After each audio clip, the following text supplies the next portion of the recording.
Wyatt's Favorite Radio.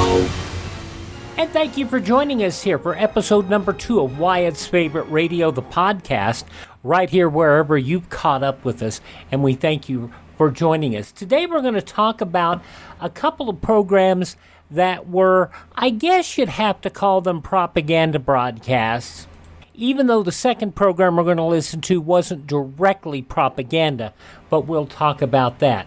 What we're talking about right now is an episode from 1942, and this was a program entitled Our Secret Weapon, The Truth.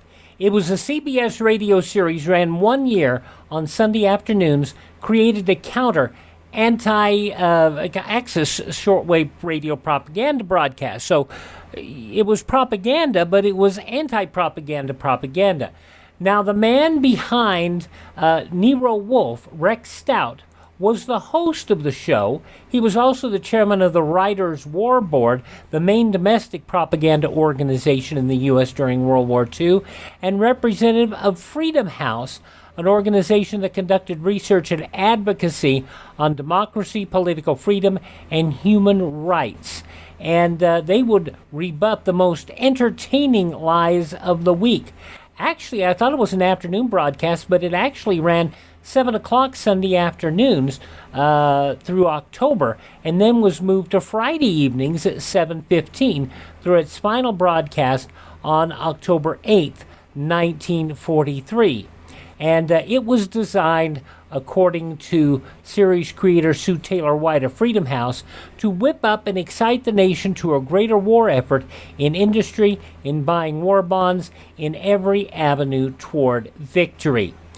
Now, let me tell you a little bit about what took place on this date in history. This was a Sunday, the 30th day of August, and we're not going to go into detail like we do during our classic radio theater shows.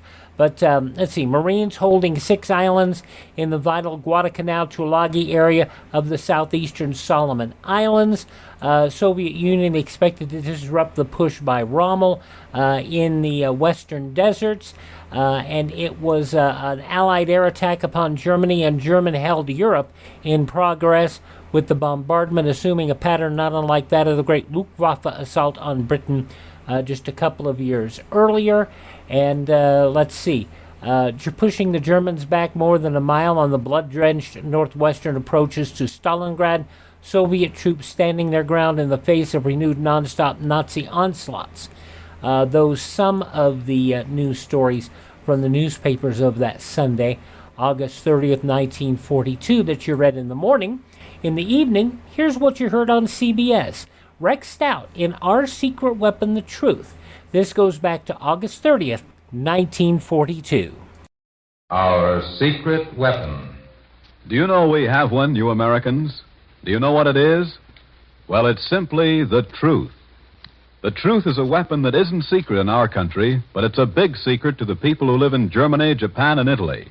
Our enemies don't have this weapon. They don't dare let their people know the truth. Instead, they lie and keep on lying.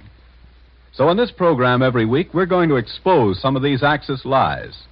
Our lie detective is Rex Stout, the celebrated author and chairman of the Writers' War Board, and a representative of Freedom House, an organization dedicated to the rights and freedom of all men.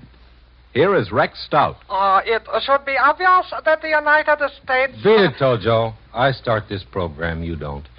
The purpose of this program is not to prove that Nazis and Japs are liars. Everybody knows that. But it is instructive and highly important to understand their technique. Recently, they seem to have got the idea that half a lie is better than none. Take, for example, these 2 consecutive sentences broadcast from Berlin on August 24th, beamed at Ireland. The American operations on the Solomon Islands have come to a standstill. On the islands of Tulagi and Guadalcanal, bitter battles are still being fought. No, I don't believe he thought he was putting over an Irish bull. No German would appreciate the debonair nonsense of an Irish bull. I've got a theory. He was absolutely determined to tell some kind of a lie about our operations in the Solomon Islands, but on account of conflicting Japanese reports, he didn't know what the truth was. So he made those 2 contradictory statements, one right after the other, sure of one of them being a lie, so he would at least be batting .500. That may sound far-fetched, but if anyone has a better theory, send it along. I'm not being flippant. Whatever else we do or don't do about the Germans, we had darned well better understand them, what it is that makes them tick, or we'll make as big fools of ourselves as we did last time. Consider this. Here's the way the Germans handled the visit of Winston Churchill to Moscow. First, a broadcast of the official German news agency on August 2nd. The meeting between Churchill and Stalin was very excited and hysterical. It assumed a dramatic climax when Stalin accused Churchill of betraying the Soviet Union. And this went out from Berlin 2 days later on August 4th, beamed at the Middle East. Churchill is in Moscow at this moment, where the establishment of a second front is being discussed. And this on August 8th, beamed at England. This morning, Churchill shook hands with Stalin at the Kremlin. The Germans sure are great on detail. But those items were broadcast on August 2nd, 4th, and 8th. And as we now know, Churchill actually arrived in Moscow on August 12th. You can't beat that for a scoop. And they kept right on. This came from Berlin at 9 p.m. on August 16th, beamed at the United States. The true reason for Churchill's trip to Moscow is now known. He wanted to see with his own eyes just how stable the Soviet regime is, and at the same time, to look around for other forces in Russia which would be willing to continue the war against Germany if the Stalin government should suddenly fall. I like that one particularly. It is so vivid.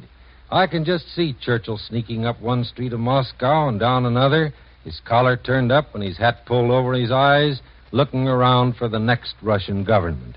And he had to get a move on because he had promised Stalin he would be back at the Kremlin in time for dinner. What a man. Well, that was August 16th. On the 18th, the British made the official announcement of Churchill's trip, and then Berlin really went to it. They sent dozens of different broadcasts in a dozen different languages in all directions, and no two of them agreed. Here's one beamed at Brazil at 9:15 p.m. on August 18th. How deeply must England have fallen when her highest minister travels clear to Moscow to crawl before the Bolsheviks?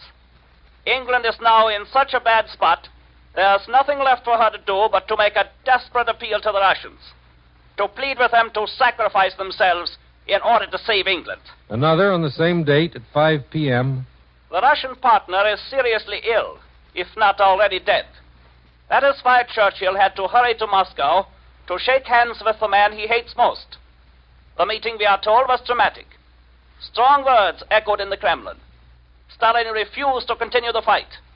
Churchill warned him that he must carry on. And so it went. Churchill pleading, crawling, warning, threatening, Churchill whining, Churchill thundering demands, all broadcast from Berlin in English, French, Italian, Hungarian, Norwegian, Danish, Finnish, Bulgarian, Afrikaans, Arabic. But the funny thing is, not a single word about it in German. Not a word to the German people. Apparently, Churchill's visit to Moscow was not as tasty a bit of news for the German palate as Berlin tried to make it out. Finally, when the British had themselves broadcasted in German, directed where it would do the most good, casual and slighting references were made to it at the tail end of German broadcasts for home consumption.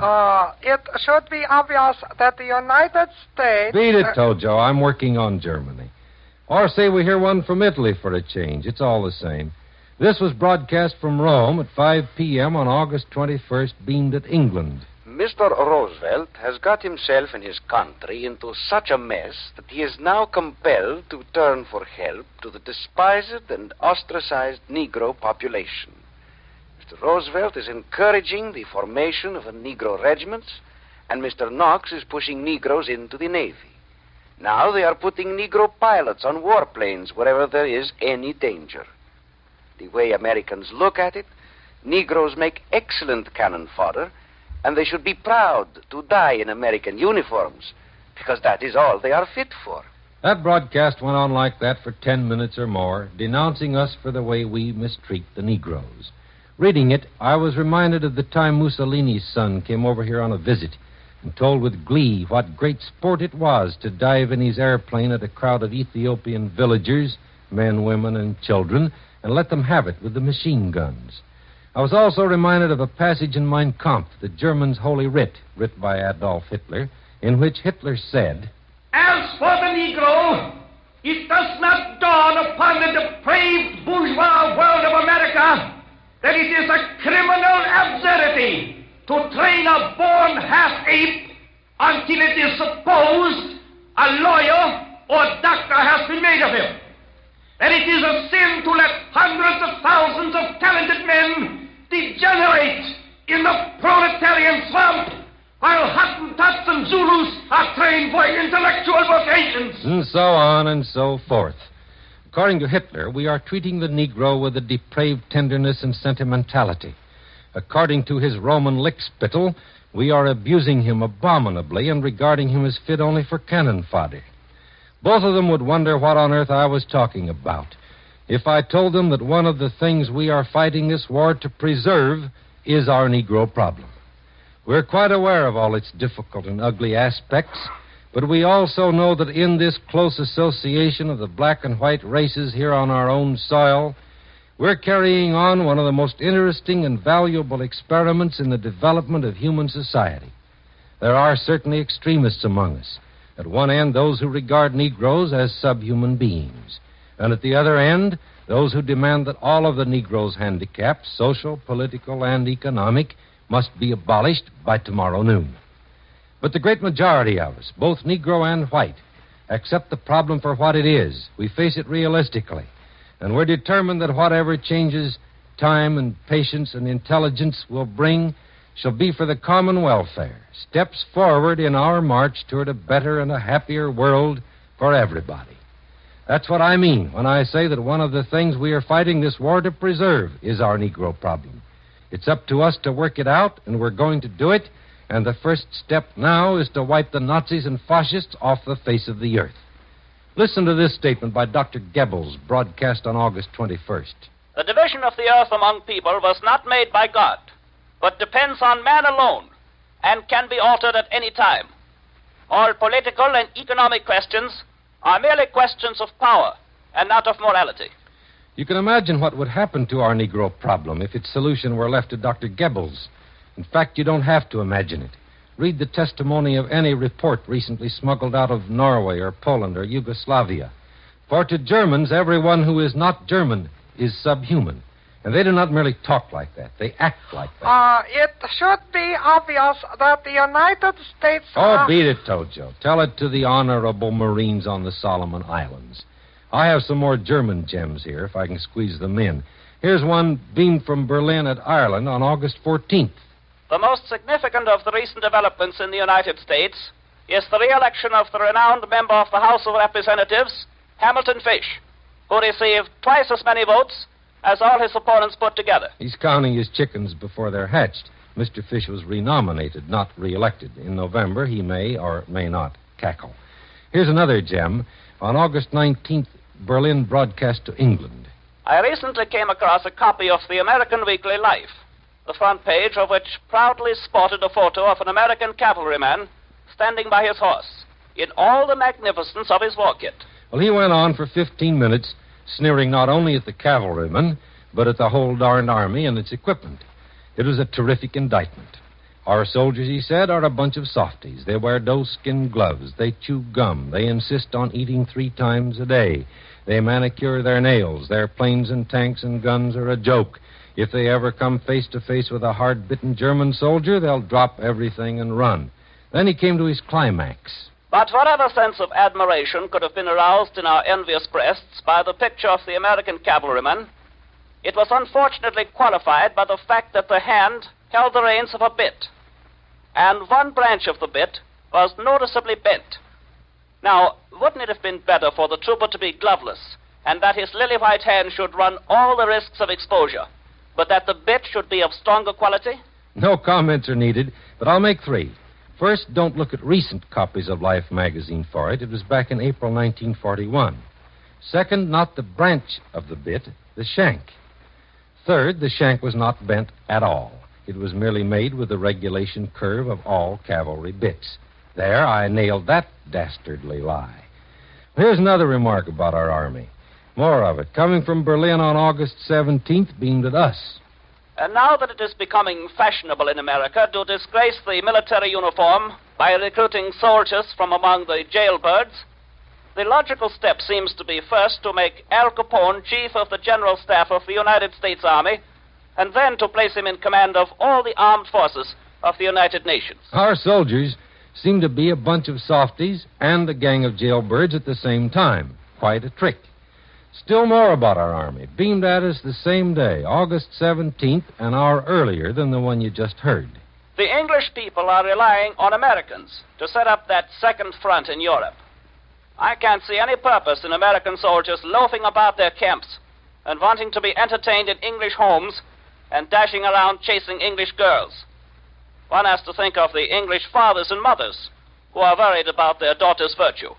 So there emerges the authentic and fascinating picture of the typical American soldier.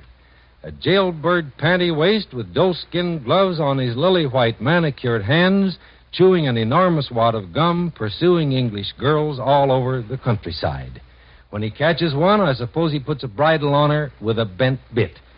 Well, if that is what the German army has been led to expect, somebody is going to be surprised someday, and it won't be me. It should be obvious that the United States... All right, Tojo, spell it. It should be obvious that the United States cannot win the war. It is time for thinking Americans to realize the real issues of this war.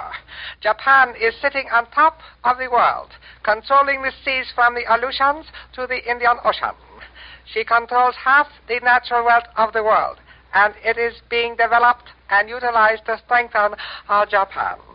She is prepared to carry on the war until her enemies are crushed. That's a coincidence. So are we.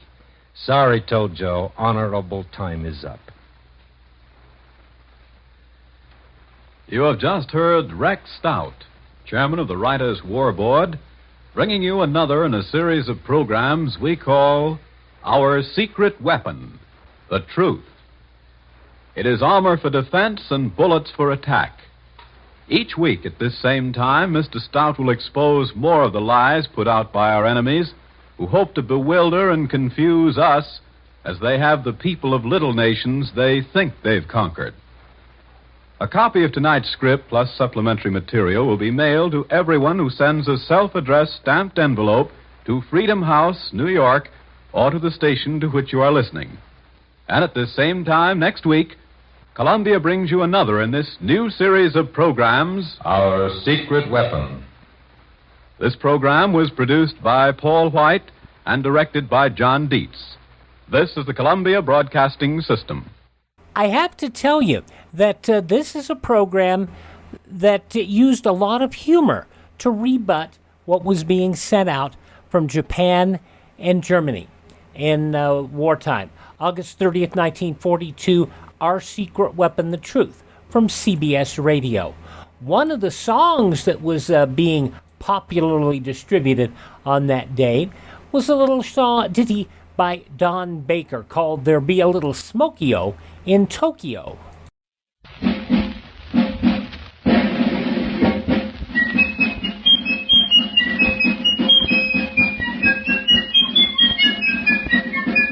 We're getting all set to sail to make all the monkeys wail over the ocean ahoy.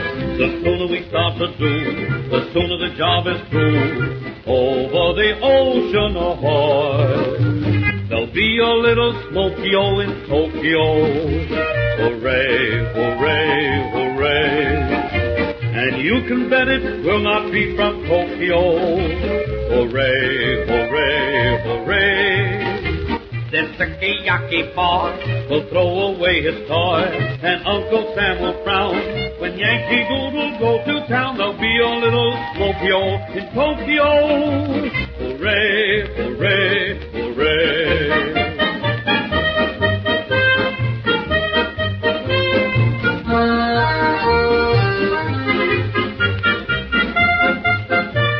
A Little Smokie in Tokyo. That song by Don Baker. I'm Wyatt Cox. You're listening to Wyatt's Favorite Radio, another program that was not directly war-related, but it was very important to Americans, and that was something called Conelrad. It was established in the end of World War II, and primarily to help bring emergency broadcasting to the U.S. public in the event of enemy attack to allow continuous broadcasts of civil defense information to the public using radio stations. But it was a little different in that it required engineers to switch their transmitters. Why?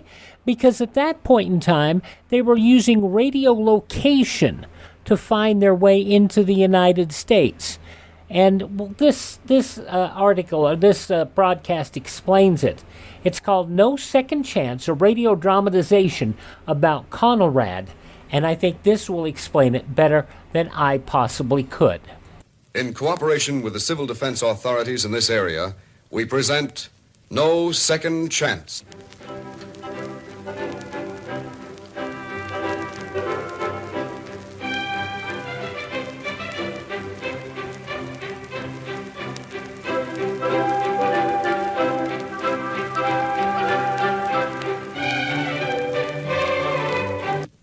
Please stand by.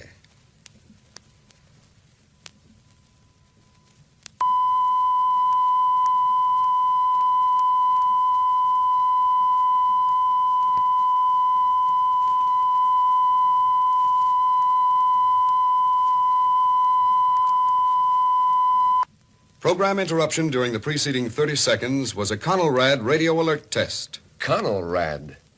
What is Conelrad? Conelrad can mean the difference between life or death in the event this hemisphere is attacked by an enemy. This station presents transcribed an authentic explanation of why our national security demands Conelrad, and why you, the radio listener, must know the meaning of a Conelrad radio alert. Without this knowledge, should an enemy attack, you could have no second chance for survival. This is why our nation must have Conelrad.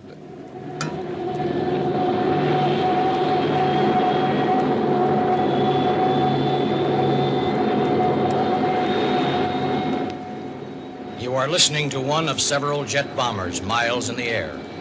You hear the roar after the bombers have passed over your head. You hear it this way because these bombers are traveling faster than sound.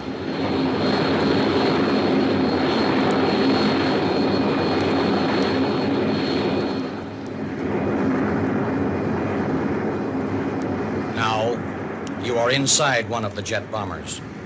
There is no roar because you are traveling faster than the speed of sound. Only the faint tone of the wind whistling by is heard. You are in a special place in the bomber, the navigation section, and you are looking over the shoulder of the navigator. He is wearing earphones. All around him is intricate electrical equipment. Spread out in front of him is a complete map of the North American hemisphere, the surrounding lands and oceans. Directly before his eyes is a large radio compass. At the moment, its needle is turning around and around. Now, with one hand, the navigator reaches out and grasps a single control knob, one marked antenna. He turns it until he hears a particular radio program. He tunes it in, as you tune in a station on your set, until it is sharp and clear. Immediately, the radio compass needle stops turning. It stops on an exact direction. The jet bomber changes course slightly.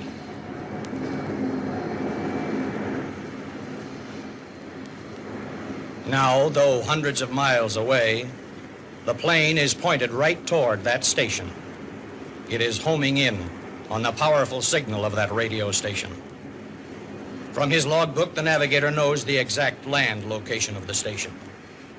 He now adds another segment to the zigzag line on his map, the line which represents the jet bomber's course. In a moment, the navigator will repeat this procedure, homing in on another radio station signal. Each time he does, the jet bomber draws closer to this hemisphere, closer to its target. In the belly of the plane is a missile for that target, an H-bomb. This is an enemy bomber.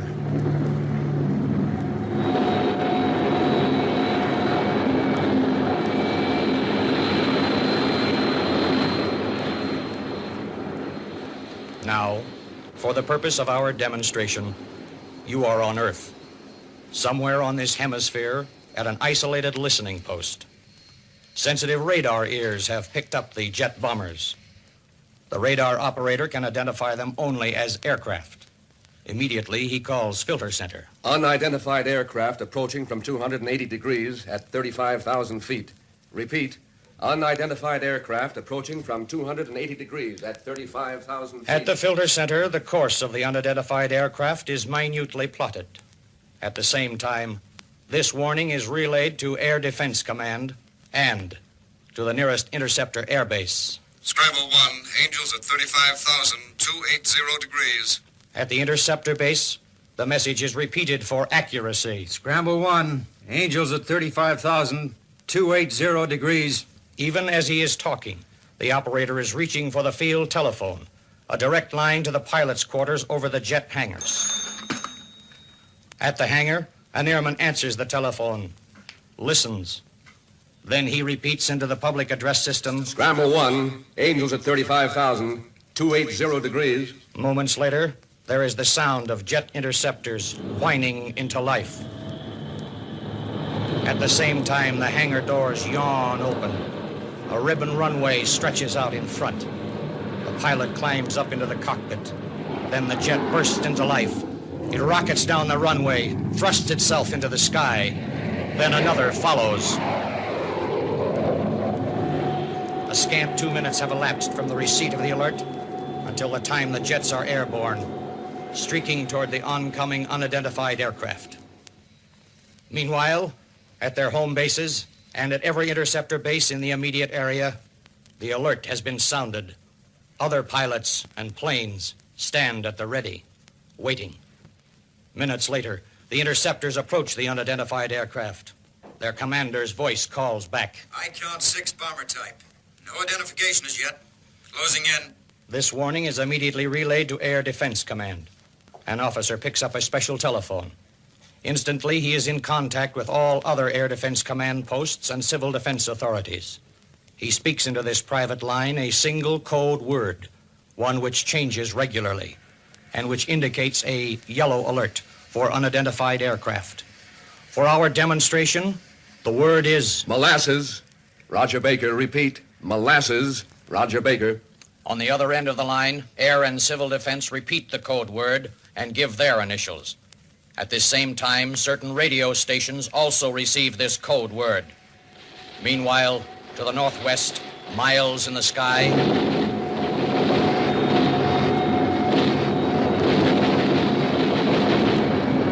the interceptors have rushed into the formation of unidentified bombers who immediately open fire. Target identified as enemy aircraft. 6 4-engine enemy jet bombers. Course estimated heading 100 degrees.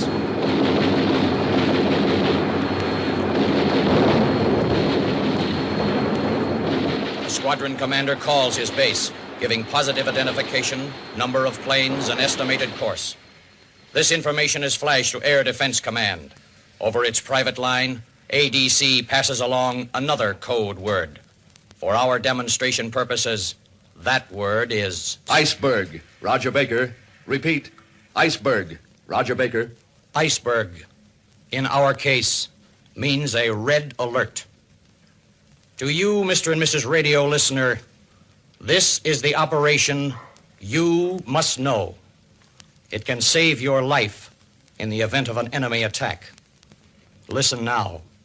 During an enemy raid, there will be no second chance. This is an explanation of Conelrad. At such time as a red alert is given, you will hear air raid sirens. Precisely at the same time, on your radio, in your home or automobile, no matter to what station you are tuned, you will hear the same 1,000 cycle tone with which we opened the program.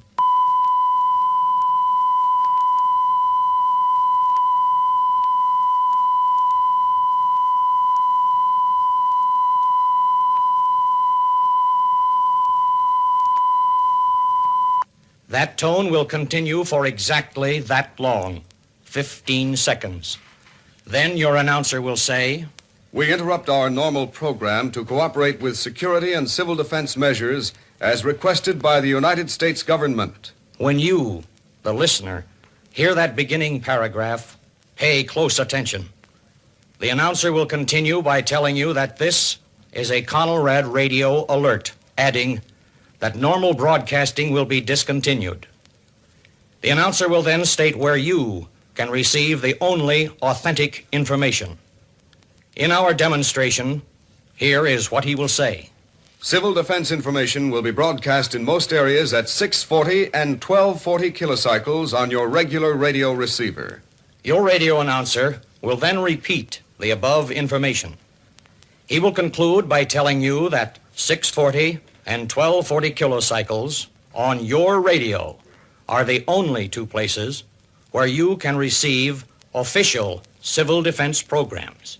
Remember, the enemy or his agents will try to cause panic, so other programs on your radio dial during a red alert will not be official. Remember, no radio program during a red alert will be official unless it is Conelrad. Upon receiving a Conelrad alert on your radio, set your radio dial at 640 or 1240 kilocycles and keep it there for official news, information, and instructions. Should the local electrical power be disrupted, remember to set your automobile receiver on one of these two Conelrad frequencies. The cancellation of regular radio broadcasting from this and all other stations during a red alert is to prevent enemy planes from homing in on a radio station's broadcasting signal. As we explained in the earlier portion of this Conelrad demonstration, enemy navigators in jet bombers, knowing the land location of each radio station on this hemisphere, could listen to selected stations and, by following their broadcasting signal, precisely plot the bomber's course to its destination. Conelrad eliminates this. The programs you will hear on 640 and 1240 kilocycles on your home or car radio set will come from many stations, but only for intervals of seconds and never in any set pattern. With Conelrad, during a red alert, an enemy navigator will hear a radio signal from one direction in one moment. In the next, he will hear the same signal coming from another direction. A moment later, that signal will come in from a different direction. The enemy navigator, therefore, cannot plot an accurate course. He cannot home in on our radio signals. You, however, will always hear the Conelrad signal on your radio at either 640 or 1240 kilocycles. The word Conelrad, C-O-N-E-L-R-A-D,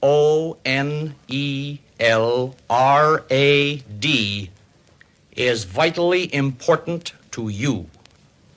Only through Conelrad broadcasts will you be alerted before a raid. Only through Conelrad will you receive authentic information on what to do during and after an attack. Conelrad is for your safety should an enemy attack. Know what you must do. If you do not, you may have no second chance.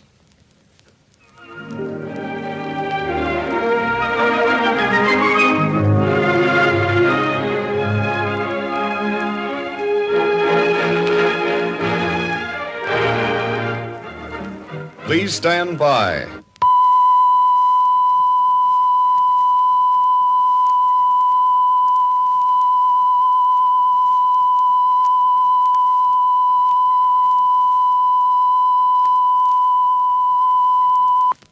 This has been a Conelrad radio alert test demonstration. The program, No Second Chance, was written by Jack Kessler, directed by Eric Howlett, and produced for the National Office of Civil Defense by WJR Detroit. Our program cast appeared through the cooperation of the American Federation of Television and Radio Artists. I hope this gives you a little more idea of what was going on with Conelrad. It was a very difficult system because before you had solid-state transmitters and the ease of changing from one frequency to the other and turning on. I've told the story about I was working at an FM radio station when the successor to Conelrad, the emergency broadcast system, was still in effect, when you still did the thing with the 1,000 hertz tone and you turned your transmitter on and off. One time I was there, we were doing the test, we turned the transmitter off, went to turn it back on, and it didn't come back on after the 10 seconds of being off, and we were off the air for 2 days while they had to get the parts to fix it. So it did cause problems. It was not as easily used as the two-tone emergency alert system and the emergency broadcast system, and the now very, very complicated emergency alert system, which has so many dependencies, not just over-the-air relays, but also internet relays, which both are, we can make it work. We will make it work. Broadcast stations are still where you get the best amount of information. I don't care what anybody will tell you. We try to vet everything as carefully as we can and bring you sustained, informative information. Informative information? Did I just say that? Oh, well. Wyatt Cox, thank you so much for tuning into this edition of Wyatt's Favorite Radio. We'll be back again very soon with another episode right here for you on your favorite podcast app. And you can, of course, check on our webpage, which is classicradio.stream. Have yourself a great day, won't you please?